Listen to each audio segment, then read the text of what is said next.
하나님 말씀 오셨습니다. 하나님 말씀은 로마서 6장입니다. 하나님 말씀은 로마서 6장 12절부터 23절까지 보시겠습니다. 12절부터 14절까지만 보시겠습니다. 로마서 6장 12절부터 14절까지의 말씀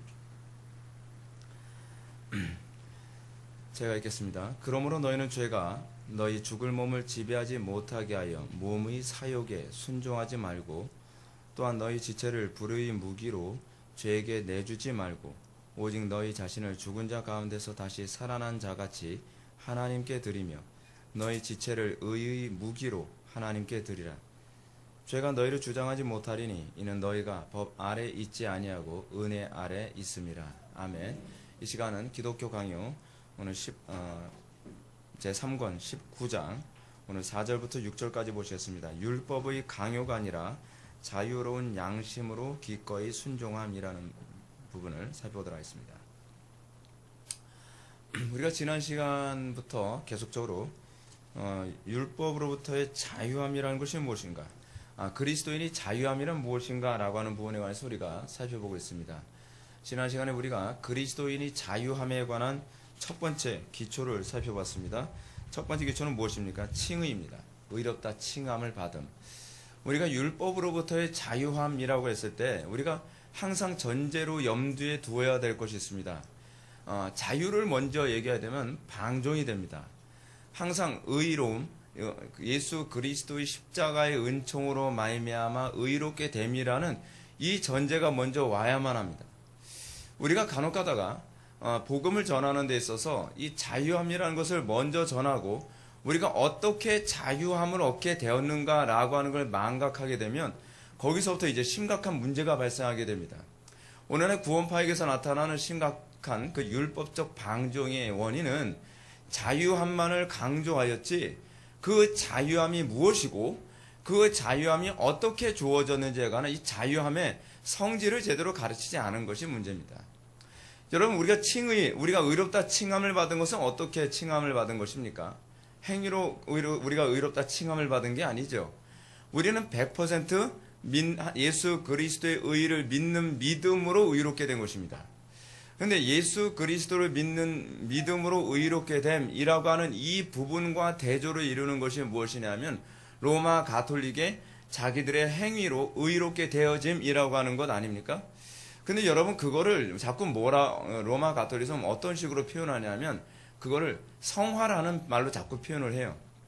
그러니까 여러분들이 자꾸 책을 읽다가 혼란스럽게 여겨질 수 있는 부분이 뭐냐면, 로이드 존스라든지 그렇지 않으면 칼빈이 성화로 의롭게 되어지는 것이 아니다, 성화로 의로움을 확신하는 것이 아니다라고 하는 것은 자기 점검 교리를 부정하는 것이 아니라 로마 가톨릭의 교리에 대해서 비판하고 있는 거예요, 사실은요. 왜냐하면 그들은 그걸 성화라고 얘기하거든요. 어느 정도 성화된 사람을 하나님께서 구원하신다고 보는 그 교리를 염두에 두고 칼빈이나 그렇지 않은 로이드 존스는 그런 부분을 지적하면서 우리가 성화를 통해서 구원을 받는 것은, 구원의 확신을 얻는 것이 아니라 성화는 구원을 검증하는 근거가 된다는 것 뿐이에요. 비슷하죠? 비슷해서 우리가 이 부분에서 굉장히 혼란스러움을 받게 됩니다. 우리가 의롭다함을 얻는 것은 우리의 행위가 조금도 들어가질 않아요. 우리가 의롭다함을 받는 것은 오로지 예수 그리스도의 의만을 바라볼 때만 의롭게 되는데, 예수 그리스도의 의를 바라보게 하는 데 있어서의 율법의 위치가 중요하다 그랬죠. 율법의 위치가 뭐죠? 우리가 의롭지 못하다는 것을 먼저 율법이 폭로하는 거라는 거예요. 폭로하는 거. 근데 이 율법을 자꾸 강조를 하게 되면 어떤 것을 자꾸 오해를 사냐 하면 율법으로 구원을 받으라고 강요하는 것처럼 자꾸 오해를 산다는 것이죠. 근데 그 문제가 아닙니다. 율법을 강조함으로 말미암아 우리가 율법을 지킬 수 없는 존재라는 것을 깨닫게 되어지고, 그래서 여러분, 청교도들이 끊임없이 율법을 얘기하잖아요. 율법을요. 그렇죠? 율법을 강론하는 이유가 뭐냐면 우리가 율법을 지킬 수 있는 능력이 전혀 없다는 것을 칼빈은 성경은 우리에게 끊임없이 깨달아 알아야 된다는 것이죠. 그래서 우리가 율법으로 의롭다함을 받을 수 없다는 것을 깨닫게 된 사람만 비로소 우리가 뭘 붙들어요? 그리스도의 의만을 붙잡게 된다는 거죠. 그래서 제가 여러분한테 수도 없이 말씀드리지 않았습니까? 율법의 위치, 율법의 역할. 제가 수도 없이 많이 말씀드렸죠. 율법의 위치가 어디에 있다 그랬죠? 첫 번째 율법 위치는 앞과 뒤에 있다 그랬습니다. 율법의 첫 번째 위치로서의 앞에 있는 율법 위치는 뭐냐면 우리가 죄인이고 우리가 율법을 지킬 수 없는, 우리가 이 율법을 지킬 수 없다는 말도 이게 좀 애매모호한 표현처럼 여겨질 수 있어요. 그래서 이거 정확하게 이해해야 되는데, 율법을 지킬 수 없다는 표현은 뭐냐면 여러분들이 도덕적으로 살 수 없다는 얘기가 아니라 하나님의 진노를 피할 수 있을 만큼 의로울 수 없다는 얘기예요. 우리가 율법을 정확하게 선포해야 되는 이유가 무엇이냐면 하나님께서 진노하시는 율법의 수준이 어느 정도의 수준인가를 가르쳐야 되거든요. 그걸 안 가르치면 나 이 정도 의로운데, 나 이 정도로 선한데, 그러면 나는 이 정도면 그래도 구원받을 수 있는 거 아닌가? 그럼 자꾸 나오는 얘기가 이런 얘기가 나오죠. 그럼 이순신 장군은 구원 못 받나요? 뭐 이런 얘기가 나오는 거예요. 여러분, 그걸 거기다 갖다 붙이면 곤란하죠. 그리고 율법의 의라고 하는 이 의라고 하는 것이 무엇이라고 얘기했습니까? 도덕성을 의미하는 게 아니라 그랬죠. 이 율법의 의라는 것은 하나님과의 관계를 의미하는 거예요. 하나님을 사랑하는 것을 의미한다는 것이죠. 그래서 이 부분에 관해서 우리가 어느 정도로 하나님을 사랑하지 아니하고 우리가 어느 정도로 하나님과의 관계가 파괴된 것을 먼저 깨우쳐 알아야 되겠죠. 그래서 강단의 첫 번째 역할이 뭐예요? 그것을 깨우쳐 아는 거죠. 죄인들로 하여금 내가 죄인이구나, 내가 하나님의 은혜와 긍휼 없이는 내 힘으로는, 내 의로는 결코 구원받을 수 없는 존재구나 라고 하는 이 전적인 자기 파탄에 떨어져야 돼요. 예. 그 전적인 자기 파탄에 딱 떨어지고 나야 아무것도 붙잡을 수 없다는 것을 깨달아야 비로소 오로지 예수 그리스도의 의만을 바라보게 되는 것이죠. 예수 그리스도의 의만을 바라볼 때 비로소 딴 종교 구원 없다 이 얘기가 가능해지는 거예요. 오늘날 왜 자꾸 예수 믿는다는 사람들 입에서도 왜 다른 종교도 잘 믿으면 구원받지 기독교 독선 아닙니까? 이런 얘기가 나오냐 하면 그 자꾸 자기 의로 구원받을 수 있다고 생각하는 조그만 뭔가 이 여지를 열어주니까 자꾸 이런 얘기가 나오게 되는 것입니다. 여러분들이 왜 예수 그리스도를 그렇게 귀중하게 여기지 않는지 아십니까? 우리가 예수 그리스도를 소중하게 여기지 않는 이유는 뭐냐면 절망적인 상태에서 그리스도를 붙잡은 것이 아니기 때문에 그래요. 여러분들은 어쩔 때 그것이 절대적으로 소중하다고 생각합니까? 예를 들어서 집에서 맨날 굴리던 우황청심원이 있어요. 맨날 굴려요. 근데 이 우황청심원 어느 날 갑자기 막 몸에 이상이 와가지고 막 죽을 것 같은데 아내가 입에다 우황청심원을 집어넣어줬어요. 꿀꺽 삼켰단 말이에요. 그러고 나서 안정을 되찾으면서 왔을 때 우황청심원 전도사가 되기 시작해요. 우황청심원 완전히 만병통치한 것처럼 막 선전하고 돌아다니지 않습니까? 왜 우황청심원에 대한 인식이 비포와 애프터가 이렇게 달라지죠? 이 절대적인 이 순간에서의 역할 때문에 그런 거예요. 우리가 예수 그리스도 수도 없이 얘기 듣지만 예수 그리스도의 가치를 깨닫는 시점은 어느 시점이냐면 내가 무능하다는 것, 내가 전적으로 악하다는 것, 내 의로 구원받을 수 있는 어떤 여지도 없다는 것을 깨달을 때라야만 솔루스 크리스투스라고 하는 고백이 나오는 거예요. 이 고백 쉽게 나오는 고백 아닙니다. 이 고백은 내가 전적으로 타락한 존재라는 것에 자기가 동의를 해야 돼요. 전적으로 타락한 존재라는 거 우리 인정하기 되게 싫어하거든요. 근데 내가 전적으로 타락한 존재라는 것에 대해서 이제 손발 다 들고 항복을 딱 하게 됐을 때, 그때 비로소 주 예수보다 더 귀한 것은 없네. 이 가사가 이제 이해되어지기 시작하는 것입니다. 근데 그렇게 되면 그 다음에 나타나는 것이 무엇이라 그랬죠? 이제 그 다음에 나타나는 것에 관해서 기독교왕요 3절 맨 마지막 줄 밑에서 두 번째 줄 보면 마지막으로 사도는 신자들이 양심의 자유를 얻었으므로, 이 양심의 자유는 무슨 자유라 했죠? 그냥 양심의 자유가 아니죠. 자연인의 양심의 자유가 아니에요. 자연인의 양심의 자유는 이게 교활해가지고 이게 죽었다 살았다예요. 그래서 양심이 환경에 따라서 양심이라는 것이 수위가 올라갔다 내려왔다 하지 않습니까? 여러분, 자연인들의 양심과 거듭난 양심의 차이가 여기 있죠. 여기서 얘기하는 이 양심의 자유라고 하는 것은 거듭난 양심의 자유예요. 거듭난 양심의 자유라는 것은 무엇이냐 하면 하나님을 바라본 양심이에요. 소위 자연인들의 양심은 어떤 양심이죠? 첫 번째로 교육되어진 양심이고, 두 번째는 무엇이냐 하면 사람을 바라보는 양심이죠. 그렇죠? 다른 사람들이 죄라고 정죄하면 그 양심 때문에, 남의 눈치 때문에, 그래서 도덕적으로 살아가는 양심이죠. 이것이 자연인들의 양심입니다. 근데 거듭난 양심은 어떤 양심이냐면 자연인들이 다 이거 괜찮은데 라고 해도 우리는 하나님을 바라보는 하나님의 눈치를 바라보는 양심이다 보니까 자연인들이 다 괜찮은데 그거 가지고 뭘 그래 해도 우리는 하나님 앞에서 용납이 안 되는 것이죠. 그래서 거듭난 양심과 자연인의 양심은 여기서 차이가 생기게 됩니다. 이 양심이 어떻게 생긴다고요? 예수 그리스도께서 나 같은 죄인, 아무런 쓸모없는 죄인, 그 은혜를 받을 만한 아무런 자격도 없는 자에게 하나님께서 긍휼을 베풀어서 그 사람으로 하여금 구원을 받게 하셨다라는 것에 대한 이 깨달음으로 생겨진 양심의 자유예요. 그러니까 이 양심의 자유는 그 은혜에 대한 감격이 있는 자유예요. 이 양심의 자유는 항상 은혜와 긍휼에 관해서 내가 어떻게 보답할까라고 하는 마치 빚진 자의 심정을 가진 양심의 자유예요. 그죠? 예를 들어서 우리 이런 거 있지 않습니까? 어떤 사람한테 생명의 빚을 졌어요. 생명의 빚을 졌는데 그 사람이 마음을 좀 상하게 했단 말이에요. 생명의 빚 진 건 좋은데 막 가지 않죠. 그 사람이 나한테 마음을 좀 상하게 했어도 내가 그렇다고 해서 이렇게까지 행동하면 안 되지. 그런 저희 자연인들에게 그런 그런 양심이 나오는 이유가 어디 있죠? 빚진 것 때문에. 그죠? 그 사람한테 빚진 것 때문에. 근데 하나님과의 관계에서도 똑같아요.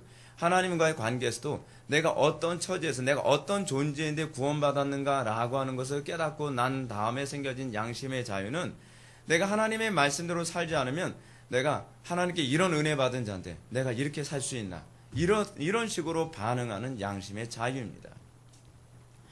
이런 양심의 자유가 그 다음에 두 번째로 어떤 것을 우리에게 동반하는가, 그것이 바로 율법에 대해서 기꺼이 순종함이라고 하는 태도를 견지하게 된다는 것입니다. 이것은 이제 율법의 자유함이라는 얘기가 나오는 거예요.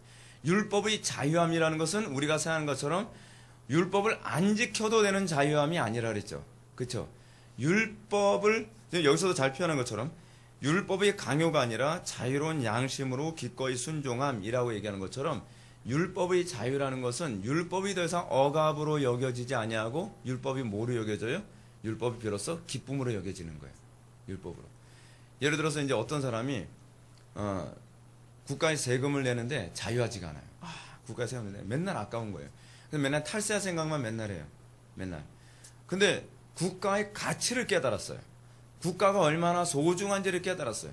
딴 나라에 가서 어느 나라 갔다가 정말 딴 나라에서 이민 생활하고 정말 직사도록 고생하다가 대한민국에 다시 딱 왔단 말이에요. 딱 왔더니 국가의 소중함을 느끼게 되어지고 국가가 어찌하든지 부강해야 된다라고 하는 이 인식을 갖게 됐어요. 그래서 그 사람이 이제 세금을 내는데 그 사람 세금을 어떻게 내겠습니까? 기쁨으로 자원해서 내겠죠. 탈세하는 사람 보면 막 화를 내겠죠. 네가 양심 있지? 야, 국가가 없으면 어떻게 되는지 아니? 내가 딴 나라 가서 내가 국가가 없으니까 얼마나 힘들었는지 알아? 담배는 또 다른 예를 들어 더 와닿는 표현으로 우리가 과거에 일제치하에서 국가가 없으니까 어떤 일이 생겼죠? 말도 못합니다. 말도 못해요. 과거에 여러분 국가가 없음으로 인해서 나타나는 현상이 뭐예요? 옛날에 여러분 일제시대 때 관동 대지진 때문에 억울하게 죽었던 우리의 선조들이 있었죠. 그 관동 대지진 당시에 일본 사람들이 어떤 식으로 거짓 소문을 퍼뜨렸습니까? 조선인들이 우물에다 독 탔다는 거예요. 그러면서 이 루머를 퍼뜨리면서 이 일본 사람들이 조선 사람들을 닥친 대로 막 죽였잖아요. 근데 누가 말려줘요? 안 말려주죠. 왜 안 말려주죠? 이유가 어디 있죠? 국가가 없으니까요. 국가가 없으니까. 그러니까 이런 억울함, 그리고 옛날에 마루타 여러분 아시잖아요. 국가가 없으니까 막 조선 사람들 데려다가 생체 실험하고 막 살가죽 벗기고 막 어느 정도 압력에서 인간이 버틸 수 있나 집어넣고서 막 압력 가해서 터트려 죽이고 그래도 아무도 막아주질 않아요. 왜 그렇죠? 국가가 없으니까. 근데 광복하고 난 다음에 여러분 애국심이 생긴 사람들 어떻게 해요? 나라가 어쩌니 부강하려면 내가 없는 돈이라도 털어서 내가 세금 내겠다. 그 사람들은 여러분 세금 내는 것이 그 억압입니까? 아니면 자유함입니까? 자유함이죠. 그런 자유함이죠. 그래서 그 자유함이 항상 기초는 어디서 나오는 거냐면 사랑에서 나오는 거예요. 사랑. 우리가 사랑하지 않으면 제가 여러분한테 이런 예를 들었잖아요. 공부도 사랑하지 않으면 공부하는 것 자체가 억압이라 했죠. 그렇죠? 참 사람이 신기해요. 약 먹는 것도 여러분 이 약을 먹어야 이제 자기가 건강하다라고 생각을 하지 않고 약 먹는 게 이제 의무라고 생각되는 경우가 있죠. 아이한테 야, 약 좀 먹어. 애들한테 이 약 먹는 건 율법이에요. 쓰니까. 그렇죠? 맨날 약 먹으라고 맨날 보약 먹으라고 그런다고 막 그러는 거예요. 그러다가 정말 약을 먹어야 될 필요성을 느끼게 되고 약만 먹으면 몸이 좋아지는 거예요. 약을 먹어야만 하루하루 삶을 살아가는 거예요. 이런 아이들은 어떻게 해요? 이제 약을 사랑하기 시작하죠. 때 되면 약만 찾아요. 약 먹어요. 왜 그렇죠? 그 약을 통해 자기에게 유익이 되니까 사랑할 수 있게 되는 거예요. 여러분, 기독교는요, 사랑하지 않으면 모든 것이 억압으로 여겨집니다. 신앙에서 중요한 문제는 무엇이냐? 항상 사랑입니다. 사랑이 근데 어떻게 나오는 사랑이냐 하면 그리스도께서 우리를 위해 어떻게 희생하느냐, 이거를 깨닫지 않으면 성경의 가르침은 다 고깝게 느껴지는 거예요. 왜 이렇게까지 하라 그러고, 왜 예수만 믿어야지 구원을 받는다고 얘기하고, 왜 기독교만 그래서 계속 복음에 대해서 굉장히 고깝게 생각하죠. 여러분, 왜 자꾸 이런 식의 현상이 나타나느냐? 그 이유가 어디 있느냐? 사랑하지 않아서 그래요. 기독교 신앙이, 복음이 사랑에서 출발한다는 것을 전혀 알지 못하는 거예요. 그 사랑을 경험하게 됐을 때, 그럴 때 비로소 어떻게 해요? 율법이 억압이 아니라 사랑을 실천하기 위한 순종으로 나타나게 되는 것이죠.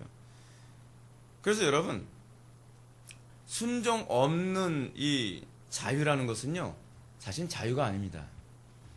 우리는 자꾸 이 궤변을 늘어놓잖아요. 궤변을요. 나 하나님 사랑하는데요. 그건 순종을 안 해요. 순종을.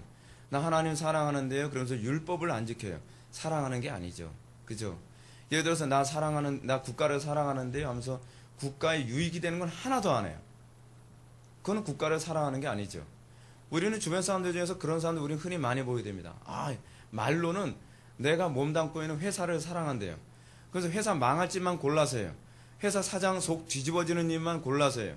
그리고 회사를 어쩌니 무너뜨리는 일에만 맨날 사람들 막 동조하고 막 따라다녀요. 사랑하는 게 아니죠. 그렇죠? 사랑하는 것은 항상 뭐로 나오죠? 사실 행동이 안 나올 수 없어요. 이거는 율법의 문제가 아니에요. 이거는 원인과 결과의 문제예요. 우리는 자꾸 이렇게 얘기하잖아요. 왜 사랑한다고 해서 행위가 없느냐? 이것 때문에 이제 야고보서에서 그 얘기가 나온 거 아니에요. 야고보 당시 야고보는 율법으로 구원을 받는다는 얘기하고자 그거 쓴 거 아니거든요. 근데 그것 때문에 이제 누굽니까? 마틴 루터에게 지푸라기 서신이라는 그런 혹독한 비평까지 감수해야 됐었는데, 사실은 야고보 공동체 안에서 믿음이 있노라 하면서 행함이 없고 믿음이 있노라 하면서 무율법적으로 살아가는 존재들에 관하여 야고보가 그거 아니다. 믿음이라고 하는 것은 행함으로, 율법을 지킴으로 나타날 수밖에 없다라고 하는 것을 변증한 것입니다. 근데 오늘날 이런 문제는 교회 안에서도 지금 계속 나타나는 문제가 아닙니까?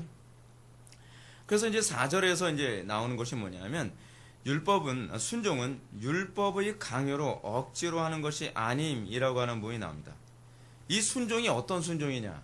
맨날 주일 성수해라 해서 하는 그런 순종이 아니에요. 맨날 기도하러 나와라 해서 억지로 입이 이렇게 나와가지고 나오는 그 순종이 아니란 말이에요. 맨날 하나님께 헌신해라, 봉사하라 그러면 인상 이렇게 써가면서 하는 그런 순종이 아니라는 것이죠.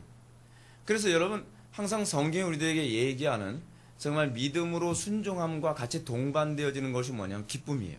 기쁨. 그래서 항상 뭐라 그러죠? 자원함으로 또는 기쁨으로 헌금함이라는 개념이 나오고, 기쁨으로 예배함, 기쁨으로 찬양함, 기쁨으로 헌신하는 것. 그러니까 여러분, 우리에게 있어서 율법 지킴이란, 우리는 자꾸 이렇게 생각하잖아요. 율법 지켰으니까 되는 거 아니냐. 이거는 마치 의무 조항을 내가 지켜놓고 상대방한테 뭔가 권리를 주장하기 위해서 말하는 거와 똑같잖아요. 우리가 율법을 지키는 이유가 뭐냐면 권리를 주장하기 위한 근거로 삼기 위한 게 아니거든요. 오늘날 우리가 소위 율법주의자들의 문제가 무엇이냐면 자꾸 이러죠. 우리가 이렇게 율법 지켰으니까, 내가 주의 성수했으니까, 내가 기도 생활 충실하게 했으니까, 나 구원받은 거 아닙니까? 했으니까 라고 하는 것은 권리를 주장하는 거. 아직 사랑을 모르는 거예요. 그렇죠? 사랑을 안다면 권리를 주장하지 않겠죠. 마치 아이들이 공부를 열심히 하면서 내가 공부를 열심히 했으니까 나 자녀 노릇 당한 거 아니에요? 이거는 여러분 한 대 맞아야 될 소리죠. 그렇죠? 우리는 자녀들이 공부를 열심히 하고 자녀들이 부모를 위해서 효를 하고 그런 것은 뭐예요? 사랑하기 때문에. 자원에서 나오는 것이죠. 기쁨으로 나오는 것이죠. 억지로 나오는 것이 아니죠. 이게 예수 믿음이죠. 예수 믿는 사람들이 억지로 하게 된다면 그 사람은 아직 복음이 뭔지 모르는 거예요. 예수 믿는데 나 예수 믿는 게 창살 없는 감옥 같고 나는 예수 믿는 게 너무 힘들다. 이거는 아직 복음에 대해서 잘 몰라요. 모르는 거예요. 예수 믿으면 자원함이라는 것이 반드시 나타나야 돼요. 예수 믿는 것에는 항상 기쁨이라는 게 있어야 돼요. 그 예전에는 봉사하는 것이 억지로 마지못해서 했는데 이제는 기쁘고 이것이 자원하는 것이고, 그래서 여러분 이사야서에서 뭐라고 얘기합니까? 여호와를 앙망하는 자, 앙망한다는 게 무슨 얘기입니까? 사랑하여 바라본다는 거 아닙니까? 그 여호와를 앙망하는 자는 어떻게 해요? 독수리의 날개침이 올라감 같을 것이라고 그렇게 얘기하고 있습니다. 그 소년도 피곤하겠지만 여호와를 앙망하는 자는 어때요? 피곤치도 않고 곤비하지도 않고, 여호와를 앙망하는 자는 어때요? 항상 그 주의 일을 하는 것이 기쁨으로 하기 때문에 그런 거예요. 이것이 성도들에게 나타나는 특징이죠. 성도들은 그래서 어떻게 해요? 끊임없이 그 영혼이 그 목마르지 않는 생수가 샘솟는 것 같아서 지치지 않으면 끝까지 주의 일을 감당하게 되는 것이 바로 거기에 있는 것입니다. 왜냐하면 억지로 의무로 하는 것이 아니라서 그렇죠. 억지로 의무로 해서 끼면 어떻습니까? 막 굉장히 하기 싫죠. 굉장히 하기 싫으니까 불성실해지고 하는 것에도 항상 듬성듬성 항상 문제가 항상 나타나지 않습니까? 근데 자원해서 했을 경우 어떻습니까? 정확하게 하길 좋아하죠. 왜냐하면 나에게 직무를 주신 하나님을 기쁘시게 해드리기 위해서 하는 거니까. 기독교 신앙이 그거예요. 기독교 신앙이라고 하는 것은 하나님에 대한 인격적인 어떤 인식과 감각에서 출발해요. 하나님에 대한 인격적인 인식과 감각이 없으니까 자꾸 누구 눈치 보죠? 하나님 눈치 안 보고 사람 눈치 자꾸 보는 거예요. 사람이 나를 인정해주면 기분 좋은데 안 인정해주면 기분 나쁜 것이죠. 근데 하나님이 인정해주냐 인정해주지 않느냐를 보질 않으니까 자꾸 타협하고 그것 때문에 서운해하고 낙심하고 이렇게 되는 것 아닙니까? 그래서 여러분 보게 되면 둘째 부분, 이것은 첫째 부분이 그대로 이어지는데, 양심이 율법을 준수하지만 어쩔 수 없는 필연성에 강요를 받는 것처럼 그렇게 억지로 지키는 것이 아니라 율법의 멍에서 벗어나서, 율법의 멍에, 율법의 멍에가 무엇입니까? 의무감이죠. 의무감. 또는 율법을 안 지키면 심판받을 것 같다라고 하는 생각. 여러분들은 주일 성수를 심판받을까봐 주일 성수합니까? 여러분들은 선을 행하되 구원받지 못할까봐 선을 행합니까? 그거 아니죠. 이게 율법의 멍에죠. 율법의 멍에. 율법의 멍에서 벗어나서 자발적으로, 자의적으로 하나님의 뜻에 순종한다는 것이다. 사랑으로 역사하는 힘이죠. 율법을 지키는 이유가 어디 있어요? 사랑하니까 자발적으로 지키는 거예요. 근데 자발적으로 지키는데 문제가 무엇이냐면, 우리는 어떻습니까? 자발적으로 지키면서 항상 부족한 것 같죠. 자발적으로 지키면서도 내가 하나님께 더 잘할 수 있었는데, 내가 하나님을 더 기쁘시게 해드릴 수 있었는데, 이것 때문에 항상 아쉬워하고 안타까워하고. 그래서 하나님과 우리와의 관계가 어떤 관계냐면, 복음 안에서 하나님과 우리의 관계는 우리는 하나님께 더 잘해드릴 수 있었는데 라고 하는 것 때문에 안타까워하고, 하나님께서는 그 정도도 기특하다라고 하는 것이 하나님과 우리와의 관계예요. 하나님은 우리에게 괜찮아를 얘기하시고, 우리는 하나님 앞에 항상 부끄러워요 라고 하는 이 관계가, 이게 정상적인 그리스도인의 관계예요. 근데 오늘날 교회 안에서 구원받았다라고 하는 사람들의 모습에서 이게 안 나타나는 거예요. 이게 안 나타나는 거예요. 자꾸 율법을 권리로 자꾸 주장하듯이 나오는 거예요. 그러니까 하나님 앞에는 자꾸 뭐래요? 하나님 이 정도면 됐지 뭘 요구합니까? 라고 하는 더 정반대 현상이 나타나는 것이죠. 신앙이 그게 아니에요. 오늘도 우리 아버지한테 전화 왔습니다. 아버지한테 전화 왔어요. 제가 아버지 날씨 더우시죠? 그래서 오늘 더워서 오늘 수요예배 아무래도 좀 못 갈 것 같다 그러시더라고요. 그래서 연세가 많으시니까 저도 굉장히 걱정되거든요. 그래서 아버지 그냥 그럼 그쪽 교회에서 뭐 예배를 하시든지 뭐 아버지 편할 대로 하십시오 이렇게 말씀드렸는데, 그러면서 제가 아버지한테 그랬거든요. 아버지 오시면은 제가 요즘 날씨도 더운데 미꾸라지 탕이라든지 뭐 오모시나이 만한 거 뭐 좀 사드리고 싶은데 못해서 항상 죄송합니다 했더니, 야 죄송하긴 이 정도면 됐지 그냥 좋아 그러시는 거예요. 근데 저는 죄송해요. 죄송할 게 없어. 난 괜찮아. 난 여기서 내 먹을 거 먹으면 돼. 근데 저는 이 모습에서 어떤 생각을 하냐, 이게 하나님과 자녀와의 관계구나. 하나님과 자녀의 관계. 자녀들은 항상 미안해하고 부모는 항상 됐어 라고 얘기하고, 부모는 한두 끝도 없이 자녀에게 사랑을 베푸는데 자녀들은 항상 그 안에서 또 죄송해하는 그런 마음, 그것이 이제 소위 부모와 자녀 간에 서로 사랑하는 관계 아닙니까? 하나님이 우리에게 그렇게 하지 않습니까? 그것을 일반 계시 통해서 우리들에게 보여주시는 거예요. 우리는 하나님 앞에 어찌하든 최선의 것을, 좀 더 우리가 효도를 다하지 못했다는 것 때문에 항상 안타까워하고 하나님은 그 정도면 괜찮아. 그래도 그 정도만 해도 기특해 하면 그럼 안 해도 되는 건가요? 그게 아니죠. 자녀들의 반응은 그렇지 않죠. 효도하는 자녀들은 기특해 해도 더 온전한 걸 드리고 싶어하고 더 온전한 걸 드리고 싶어하는 이런 태도를 견지하는 것. 이것이 사실 성경 안에서 나타나는 성도의 모습이죠. 근데 문제는 이런 모습이 안 나타나면서 이걸 자꾸 신앙이라고 자꾸 주장하니까 이게 문제라는 겁니다. 그러니까 이런 부분을 자꾸 점검해야 된다는 얘기예요. 점검해야 된다는 거. 오늘 본문 말씀 한번 좀 보실까요? 오늘 본문 말씀 보게 되면 그러므로 너희는 죄가 너희 죽을 몸을 지배하지 못하게 하여 몸의 사욕을 순종하지 말고 또한 너희 지체를 불의의 무기로 죄에게 내주지 말고 오직 너희 자신을 죽은 자 가운데서 다시 살아난 자 같이 하나님께 드리며 너희 지체를 의의 무기로 하나님께 드리라. 여러분 이렇게 안 드리면 하나님께서 우리를 심판하시는 건가요? 우리를 징계하시는 건가요? 그 얘기는 아니죠. 이것은 지금 사도 바울이 뭘 얘기하는 것이죠? 믿음으로 의롭다 칭함을 받았다고 한다면 이건 당연히 너희들이 해야 되는 거야. 이것이 자동적으로 나타날 수밖에 없는 표현이고 증상이야 라고 얘기하는 것이죠. 그래서 이런 얘기가 나옵니다. 죄가 너희를 주장하지 못하리니 이는 너희가 법 아래에 있지 아니하고 은혜 아래에 있음이라. 여러분 죄가 여러분들을 주장하지 못합니까? 죄가 우리 주장하잖아요. 우리 수시 죄 짓잖아요. 이게 무슨 표현입니까? 이 죄가 너희를 주장하지 못하리니 라고 하는 것은 무슨 얘기냐면 죄가 더 이상 우리에게 억압적인 통치권을 행사할 수 없다는 것을 얘기하거든요. 근데 그 이유가 뭐냐면 그 이유는 너희가 법 아래 있지 않기 때문에 그런 거예요. 법 아래에 있다는 것이 뭐냐면 이제 여러분들이 율법을 지키는데 의무 안에 있지 않다는 거예요. 여러분들이 과거에는 죄가 왜 여러분들 주장했냐면 여러분들이 율법을 지키는데 그걸 의무로 지켰기 때문이에요. 여러분 율법을 의무로 지키는 게 여러분 죄라는 거 여러분 알고 계십니까?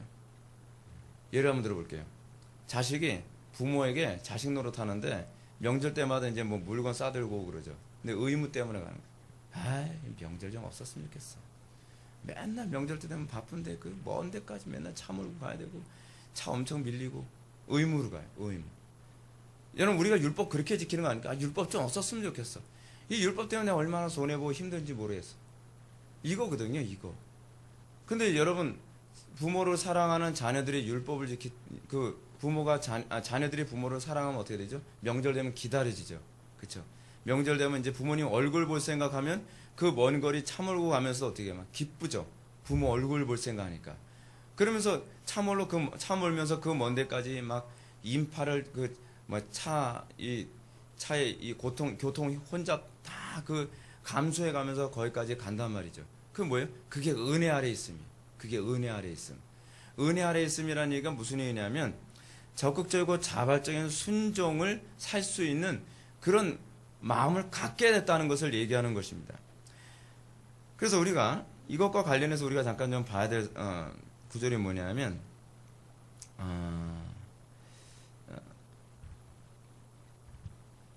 여러분들 그 7장 6절 한번 보시기 바랍니다.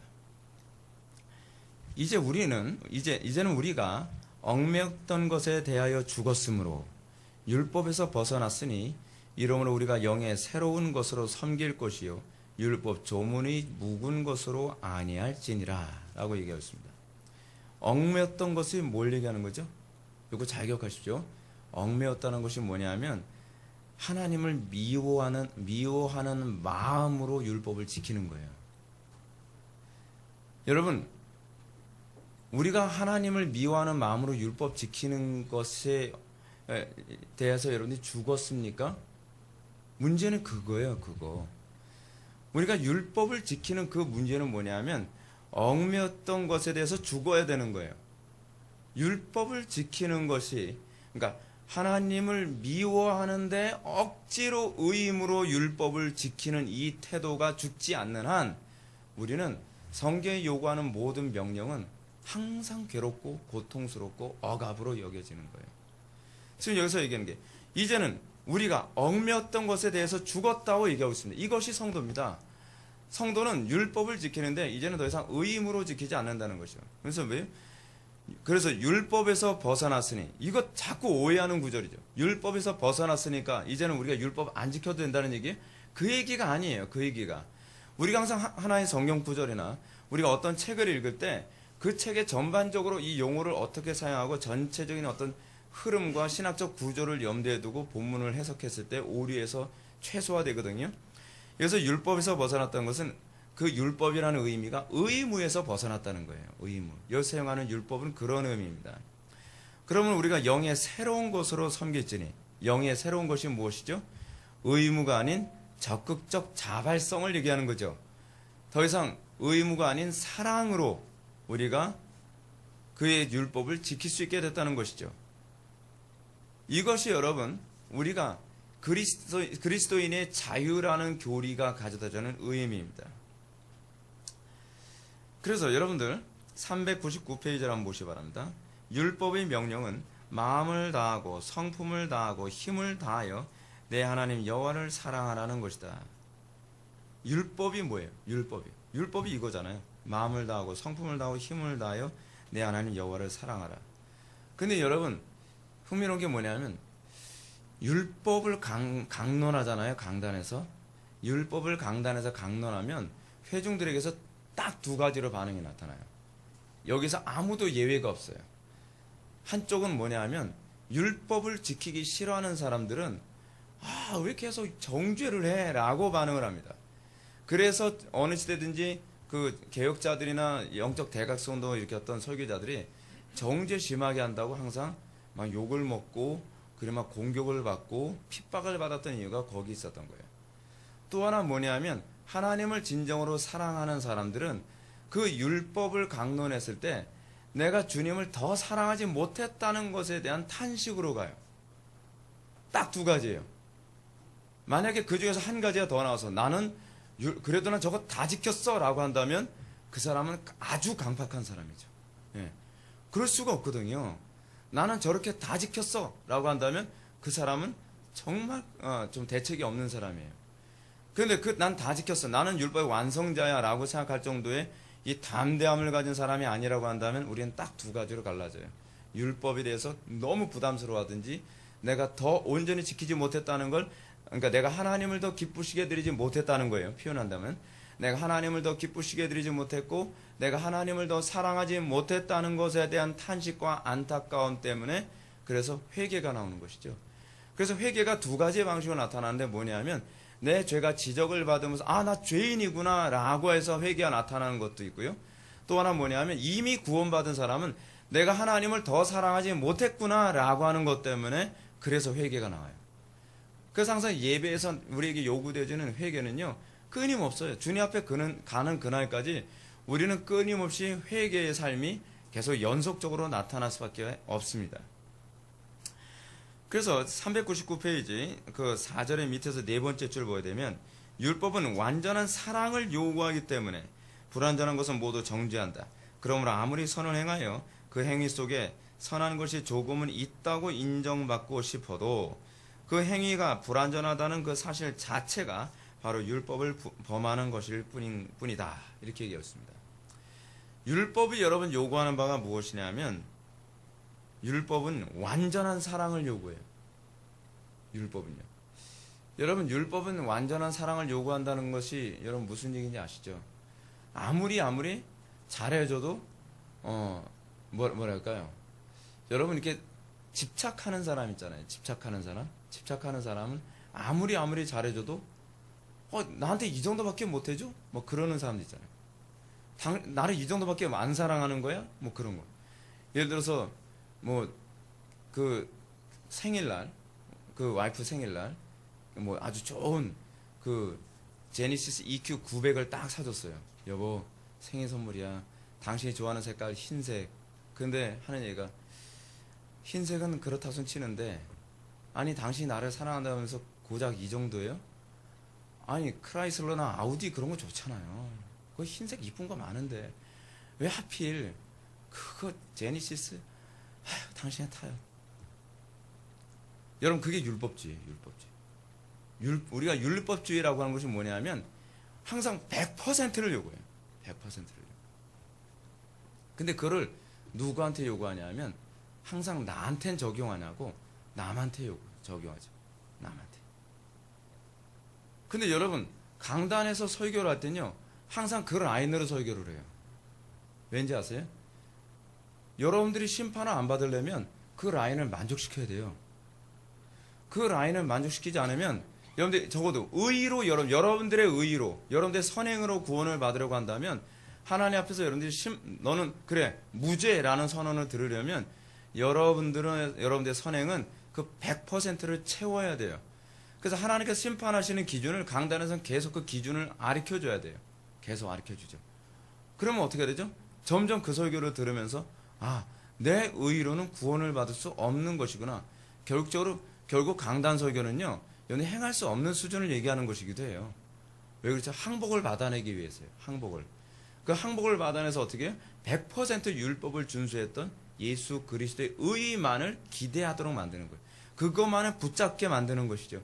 그랬을 때 비로소 내 의가 아닌 예수 그리스도의 의만을 붙잡게 되죠. 그래서 흥미로운 것이 뭐냐면 우리는 선을 행하지만 우리에게 나타난 모든 공로는 예수 그리스도의 공로라는 얘기가 나오는 거예요. 내 공로는 누더기 같은 공로에 불과하지만 예수 그리스도의 그 100%의 공로가 나에게 전가되어져서 그래서 나는 의롭다라는 얘기가 나오는 거예요. 그걸 우리는 뭐라고 얘기하죠? 루터가 얘기했던 것처럼 우리는 의롭게 된 죄인이라는 얘기가 그래서 나오는 것입니다. 칭의 교리가요, 이게 머리로 이해되어지기가 이게 쉬운 문제가 아닙니다. 칭의 교리는요, 사실은 하나님과의 관계 안에서 이해되어지는 영역이에요. 그래서 칭의 교리가 신기하게도 교회가 침체되어지면 칭의 교리가 강단에서 사라져요. 왜냐하면 칭의 교리가 머리로 잘 이해되어질 수 있는 교리가 아니거든요. 그러다 보니까 자꾸 칭의 교리에 대한 오해가 자꾸 나타나게 되는 것입니다. 그래서 5절 보게 되면 진정한 순종의 동기라고 하는 것을 보게 됩니다. 진정한 순종의 동기. 여러분, 진정한 순종의 동기는 뭐죠? 우리는 순종의 동기가 어디서 나와야 되죠? 의무예요? 사랑이에요? 사랑이에요. 사랑. 근데 그 사랑이 어떤 사랑이에요? 그 사랑이 그냥 헐렁헐렁한 사랑이 아니에요. 그러니까 그리스도인들, 오늘날 그리스도인들이 나 하나님 사랑한다니까요. 이런 말을 너무 쉽게 하는 이유가 뭐냐면 우리가 그리스도로부터 받은 사랑이 뭔지를 잘 몰라서 그래요. 우리가 그리스도로부터 받은 사랑의 그 가치를 깨닫고 난다면 내가 과연 그 사랑에 이 정도가 보답했다라고 할 수 있을까라고 해서 항상 어떻게 해요? 부끄러워하는 그런 태도를 견지하게 되죠. 부끄러워하는 태도를 견지하게 되면 우리에게 나타난 것이 뭐냐면 이전보다 더 주님 앞에 헌신하기를 원하는, 그리고 여러분 우리는요 사실 자기 의의에 빠질 수가 없어요. 그리스도인들은요. 왜냐하면 하나님 앞에서 우리가 아무리 선행을 할지라도요 항상 우리는 부끄러운 것 뿐이니까요. 그리스도께서 우리에게 베풀어 주신 은혜하고 비교되어지는 행위거든요. 우리가요. 그리스도께서는 엄청난 사랑을 베풀어 주셨는데 내가 하나님 앞에 사랑으로 헌신한다고 해도 그 사랑은 갚을 수가 없는 사랑인 거예요. 그렇죠? 그래서 예수님께서 비유로 말씀하시잖아요. 누가복음에서 1만 달란트 빚진 것과 100데나리온 빚진 것. 마치 몇 경조 정도의 빚을 진 사람이 몇십만 원 하나님 앞에 갚으면서 목이 뻣뻣할 수 없다는 식의 가르침 아닙니까? 우리가 하나님 앞에서 우리가 헌신하고 충성을 하지만 정말 그래도 항상 내가 어떻게 해야 그 사랑을 갚으리까? 그래서 여러분 우리의 신앙의 선배들이 했던 얘기가 있잖아요. 내 목숨을 다 바쳐도 갚을 수 없나이다. 여러분 사실은 이게 신앙입니다. 너무 높은 수준을 얘기하시는군요, 목사님. 그렇지 않아도 다 구원받는 거 아닙니까? 여러분 적어도 여러분들이 그렇게 살진 않는다 할지라도 여러분들 마음속엔 그 마음은 있어야 돼요. 그 마음은요. 그게 칭의가 가져다주는 감격이거든요. 그것 때문에 우리의 신앙의 선배들이 정말 죽도록 충성하는 일을 했던 거예요. 여러분 저는 개인적으로 그렇습니다. 여러분들이 칭의의 은총을 받았다고 한다면 그 폴리갑 같은 사람이 죽기 전에 예수 그리스도께서는 나를 한 번도 배신한 적이 없는데 어떻게 내가 지금 목숨이 왔다 갔다 한다고 내가 힘들다고 배신하겠습니까? 라고 하는 그 고백을 여러분들을 딱 들었을 때 여러분 어떻게 생각합니까? 나는 왜 저 고백이 안 나올까 하게 되지 않습니까? 저 사람은 그럴 수 있지. 꼭 내가 꼭 저래야 되나? 그렇게 생각됩니까? 후자라면 요거 문제가 있는 겁니다. 여러분들이 그렇게 살아야 된다고 전 여러분한테 말씀드리는 건 아닙니다. 그런데 적어도 나는 왜 그런 마음이 안 생기는가? 나는 왜 그만큼은 아니라 할지라도 나는 왜 날마다 삶 속에서 주님 앞에 배신하는 삶을 살면서도 내가 부끄러워할 줄 모르는가? 여러분 적어도 그런 자책감은 생겨야 되는 것 아닙니까? 근데 우리는 그런 자책감조차도 생기지 않으면서 우리가 자기의 의로움에 대한 그 자부심이 너무 강하다고 하는 것은 상당히 좀 심각한 문제가 있는 것이죠. 교회 안에서 모든 다툼은 사실 어디서 나오냐 하면 자기 의에 대한 주장에서 나오는 것이거든요. 자, 그러면서 여기서 이제 율법과 관련해서 칼빈이 이런 표현을 합니다. 400페이지. 한마디로 정리해서 말하자면 율법의 멍에에 매여 있는 자들은 마치 날마다 주인에게 해야 할 과제를 부과받는 종들과 같다고 하겠다. 그 5줄 더 밑으로 내려서 그러나 아들의 경우는 사정이 전혀 다르다. 아들에 대해서는 부모가 좀 더 너그럽고 자유롭게 대한다. 그래서 아들은 비록 자기에게 맡겨진 일들이 이제 겨우 시작 단계에 있거나 절반 정도밖에 미치지 못하더라도 심지어 자기가 행한 일 중에 흠이 좀 있다 할지라도 있는 그대로 부모 앞에 내어놓는다. 왜 그럴까? 부모가 원하는 만큼 정확하게 일을 마치지는 못했지만 자기들의 순종과 마음의 기꺼운 헌신을 부모가 받을 것이라고 믿기 때문이다. 여러분, 이거 잘 구분하셔야만 합니다. 어떤 사람은요, 사랑이 아닌 의무감과 관련해서 이런 태도를 견지하는 사람이 있습니다. 자기 의의를 극대화하여 이 정도면은 하나님이 내 헌신 받아줘야 되는 거 아니야? 여러분, 이거는 사랑에서 나오는 겁니까? 아니면 이거는 그 율법적인 교만함과 자기 의의에서 나온 겁니까? 자기 의의에서 나온 거죠. 근데 또 다른 하나의 개념이 하나 있어요. 그것이 뭐냐면 우리가 하나님께 봉사와 충성과 헌신을 다하는데 정말 하나님을 사랑해서 봉사와 충성, 헌신을 다하는데 우리가 생각하는 항상 부끄러워요. 그런데 그럼에도 불구하고 하나님이 나를 사랑하기 때문에 이 부족한 헌신도 주님께서 받으실 거라고 믿는 거예요. 전자하고 후자하고는 사실 완전히 다릅니다. 어떻게 보면은 다 동일한 행위에 대해서 자유함을 얻는 것 같지만 한쪽은 자기 의 때문에 자유로운 것이고 한쪽은 그리스도의 의 때문에 자유로운 것입니다.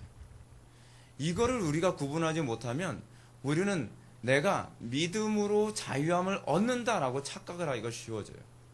그런 사람들은 더 힘쓰고 더 애쓰려 하지 않아요. 항상 그것이 자기 의의가 됐기 때문에 이것을 하나님이 알아줘야 되고 이것에 대해서 정당한 대가를 지불해줘야 되고 주변에서도 나를 알아줘야 된다라고 해석을 해요. 다르죠. 완전히 다르죠.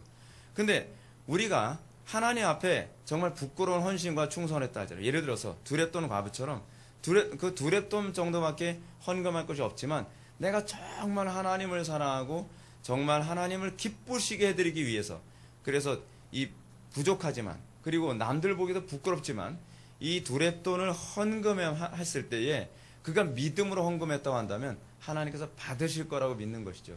거기서 자유함이 있어요. 근데 이 자유함은 어떤 자유함이냐 하면 남들이 뭐라고 평가해도 흔들리지 않는 자유함이에요. 남들의 정죄에 휘청거리지 않는 자유함이에요. 그 자유함은 하나님과의 관계에서 얻는 자유함이기 때문에 그래요. 여러분들이 이 부분을 잘 구분하셔야 됩니다. 여러분, 복음이라고 하는 게요, 이게 쉬운 게 아닙니다.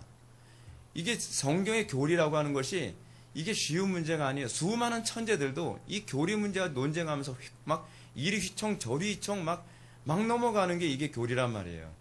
우리가 항상 성경의 가르침에 있어서 정확하게 아는 문제는 항상 성령의 조명하심이 필요하고 궁극적으로 우리가 정말 그리스도 안에서 이 율법과 복음에 대한 바른 이해가 있어져야만 합니다. 우리가 좀 오해하기 쉬운 한 부분 한번 보겠습니다. 6절 한번 보게 되면 그리스도의 자유는 선행을 격려함이라고 하는 부분을 보겠습니다.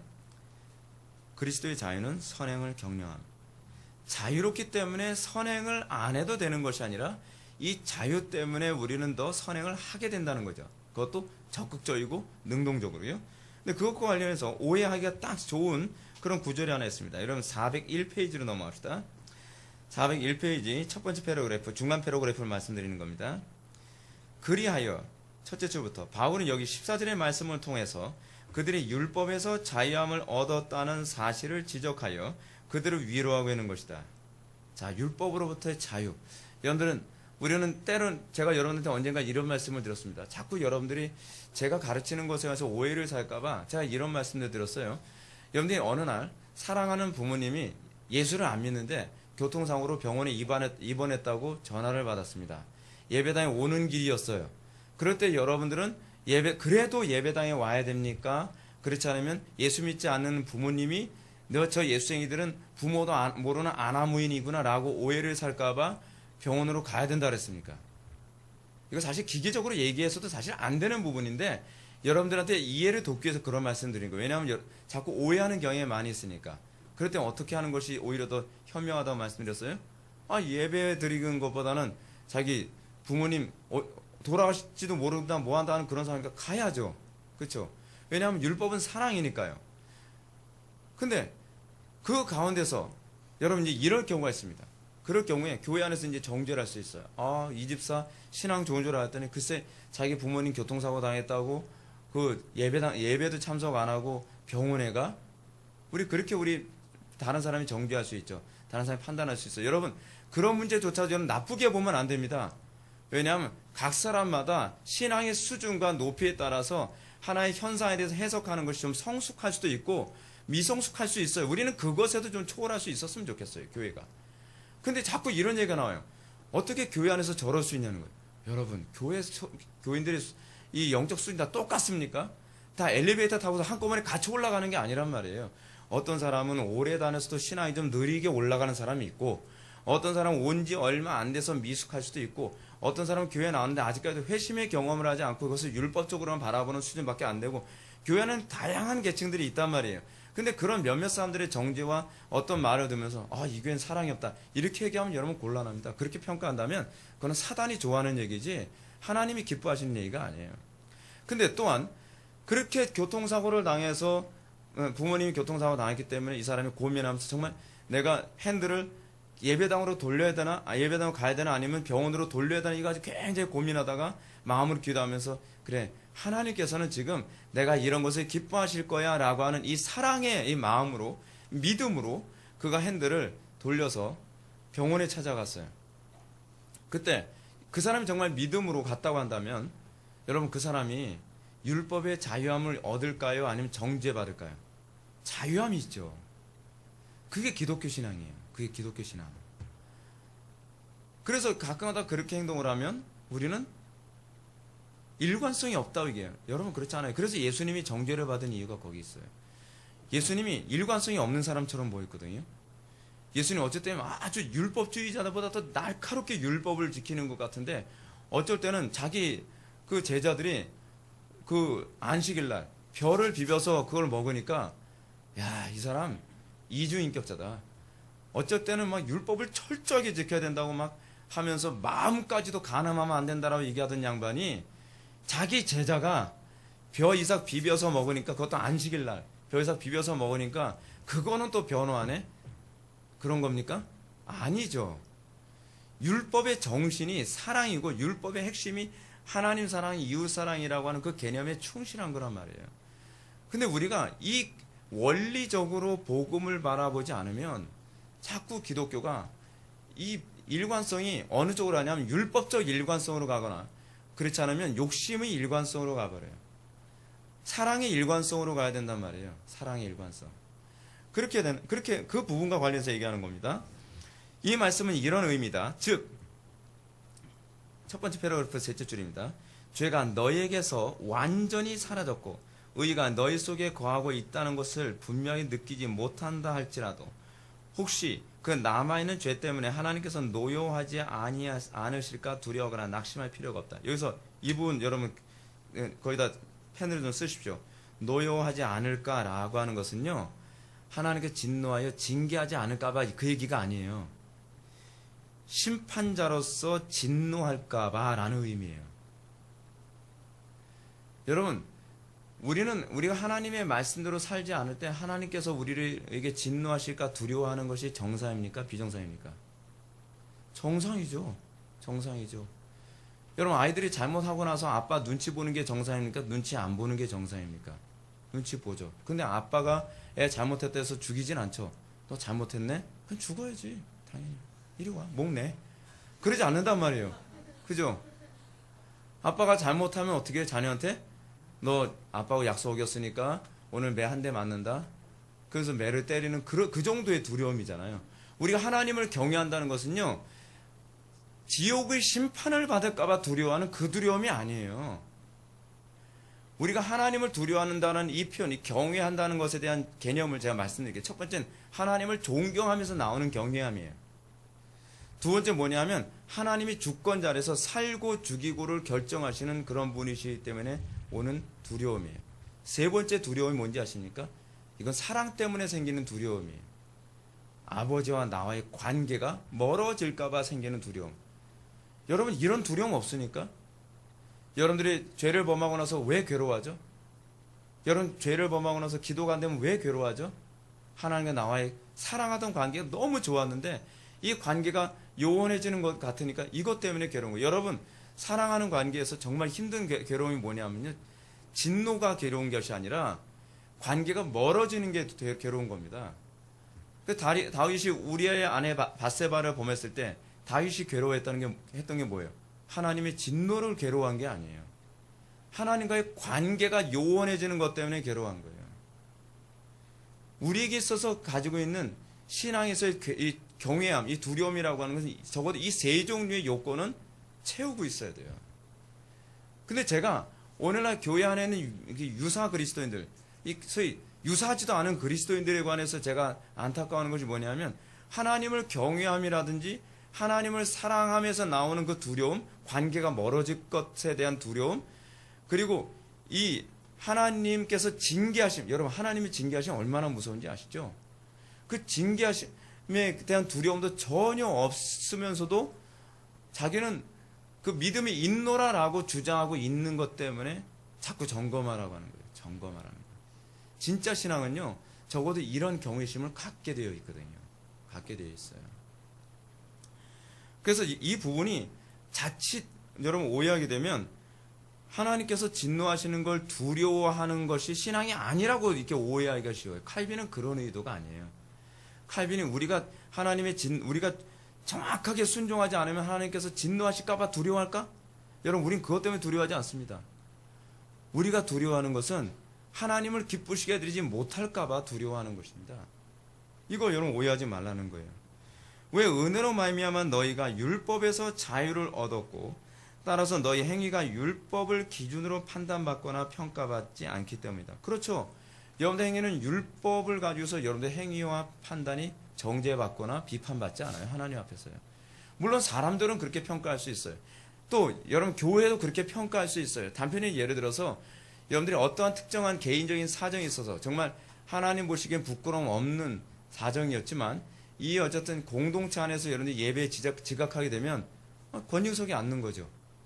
권징석에 앉는 것은 그 사람이 어떤 죄를 저지른지 알지도 못하면서 어떻게 그럴 수 있느냐, 그 문제가 아니라 공동체 안에서 다른 사람들이 이 죄를 관대하게 여길까봐 내리는 징계이기도 해요. 근데 우리는 그걸 자꾸 어떻게 해석을 하냐면, 목사님은 내가 어떤 사정 때문에 늦었는지, 내가 어떤 사정 때문에 내가 신앙생활을 못하게 이렇게 잘못하게 되는지는 생각도 하지 않고 무조건 권유석에 앉히고 징계하고 꾸짖는다. 여러분 그렇게 생각하면 곤란합니다. 교회는요, 개인적인 사정을 다 할 수가 없어요. 그리고 교회 지체들이 그 사람의 사정을 알고서, 여러분 한 사람이 예를 들어서 예배에 늦었어요. 주일날 다 이해해 줍니까? 신앙 어린 사람도 그래 다 이해해. 저 사람 나는 알아. 난 예수 믿고 해서 다 투시 은사 생겼거든. 그래서 저 사람들이 오다가 무슨 일이 생겼어.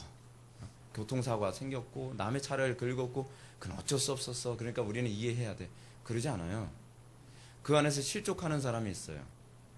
실족이라는 의미가 뭐죠? 죄를 가볍게 여기고 죄를 범하게 되는 걸 실족이라고 했잖아요. 그러면 예를 들어서 권사님이 예를 들어서 주일 낮예배 때 늦었어요. 늦었는데 늦을 사람이 아닌데 늦었단 말이에요. 근데 그거 가지고서 다른 사람 다 그렇게 생각하나요? 새신자들이 딱 봤을 때, 저는 신앙이 어린 사람이 봤을 때, 권사님도 늦는데 나도 뭐 한두 번 늦을 수도 있지, 이렇게 하죠. 그러니까 그런 부분에 관해서 그 예방하기 위해 교회에서는 항상 전통적으로 어떻게 했냐면 그 뒷사정은 나중에 물어보고 그리고 나서 여기 앉히는 거예요. 단편에 또 하나 예를 들을게요. 저희 아버님 같은 경우는 예배 시간에 잘 조시거든요. 예배 시간에 조시는 이유 여러분 아십니까? 아무도 몰라요. 그건 저만 알아요. 저희 아버지는 연세가 드셨기 때문에 이 멜라토닌이 이게 잘 분비가 잘 안 돼요. 그래서 새벽에 밤에 잠도 잘 못 이루실 뿐만 아니라 새벽에 한 2시에 딱 깨면 그때부터 밤을 새버려요. 잠을 못 주무세요. 그러니까 계속 주무실로 애를 쓰고 뒤척거리다가 그래 가면서 예배당에 오시는 거거든요. 그러니까 예배 시간 너무 피곤하시니까 그러니까 어쩔 수 없이 꾸벅꾸벅 조신단 말이에요. 여러분, 우리는 그런 거 모르면서 우리는 얼마든지 어떻게 저럴 수 있지? 라고 얘기할 수 있단 말이에요. 근데 저는 그것조차도 우리가 이해해주고, 그러니까 이해해주라는 얘기가 뭐냐면 그걸 정죄하는 문제 있잖아요. 어떻게 저렇게 예배실 줄 수 있지? 라고 하는 그 부분, 그렇게 얘기하는 것조차도 너무 심하다라고 생각하지 말자는 거예요.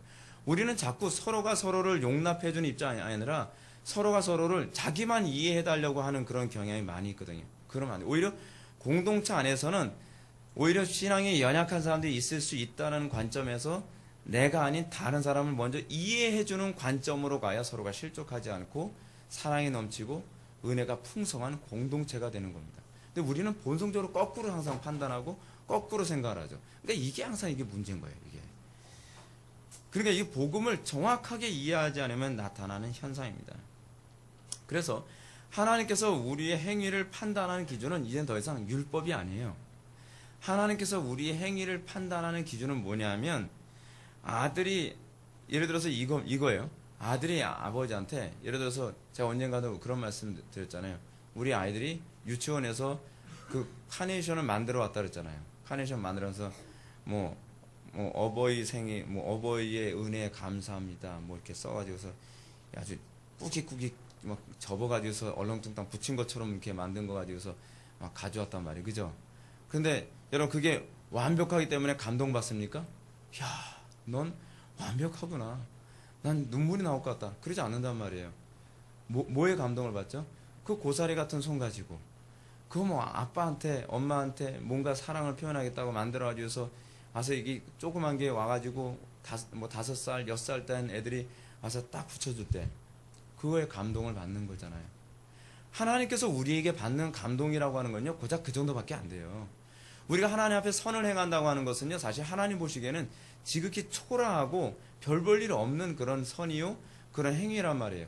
근데 하나님은 그 마음이 기특한 거예요. 하나님을 사랑하는 마음 때문에 와서 예배하고 하나님을 사랑하는 마음 때문에 몇 푼 안 되는 헌금을 바친, 여러분 하나님은 헌금 액수 안 보십니다. 왜 우리 교회 헌금 봉투에 그 이름 쓰지 말라는지 아세요? 하나님만 의식하면 된다는 거예요. 재정부 의식하지 말라는 거예요. 담임 목사 의식하지 말라는 거예요. 하나님은 헌금 액수 보질 않아요. 하나님은 뭘 보시죠? 그 마음에 정말 몇 푼 아니라도 정말 하나님 사랑해서 하나님 저 정말 사랑해요 라고 하는 그런 마음으로 하는 헌금, 그런 마음으로 하는 예배, 그런 마음으로 하는 기도. 여러분 매일 기도를 3시간 4시간 해야지 하나님께서 그 기도 받으십니까? 그거 아니에요. 제가 여러분들한테 항상 말씀드린 게 있죠. 여러분들 정말 최선을 다해서 하나님께 예배하냐, 최선을 다해서 기도하냐, 최선을 다해서 하나님께 드릴 수 있는 그 모든 사랑에 가장 다른 어떤 우상에게도 줄 수 없는 사랑을 하나님께 올려드리고 있느냐. 하나님은 질투의 하나님이시잖아요. 그죠? 그거 여러분 아시잖아요. 그러면 하나님께서 질투하지 않을 만큼 하나님께만 스페셜하게 바칠 수 있는 그 사랑을 바치고 있느냐 말이에요. 꼭 그렇게까지 해요. 그게 믿음이에요. 아십니까? 근데 그게 안 나오니까 제가 지금 한국교회를 보면서 속 터지는 거예요. 그래서 그걸 믿음이라고 자꾸 박박 우기니까 제가 속 터지는 거예요.